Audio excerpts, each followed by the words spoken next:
நேயர்கள் அனைவருக்கும் அஸ்ஸலாமு அலைக்கும் வரஹ்மத்துல்லாஹி வபரகாத்துஹு.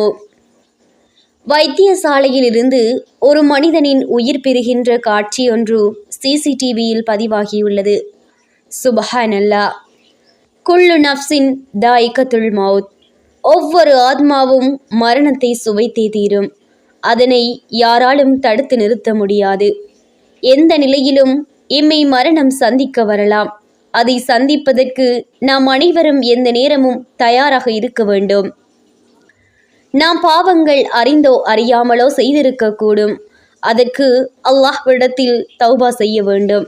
ஏனென்றால் நாம் அறியாத நேரத்தில் எம்மை மரணம் வந்தடையக்கூடும்.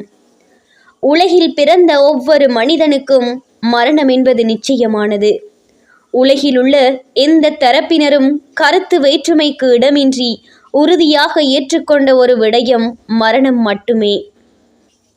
மரணம் உறுதியானது என்பதனை பல அல்குரானிய வசனங்களும் நபிமொழிகளும் எமக்கு தெளிவுபடுத்துகின்றன. நீங்கள் எங்கிருந்த போதிலும் உங்களை மரணம் வந்தடையும். உறுதியான கோட்டைகளில் நீங்கள் இருந்தாலும் சரியே. மரணம் யாருக்கு எப்பொழுது எங்கு நிகழும் என்பதை அல்லாஹ்வை அன்றி வேறு எவராலும் அறிய முடியாது.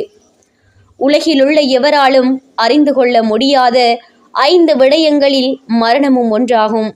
அந்த 5 விடயங்களும் எப்பொழுது நிகழும் என்பதனை அல்லாஹ்வை தவிர வேறொருவரும் அறிய மாட்டார்கள்.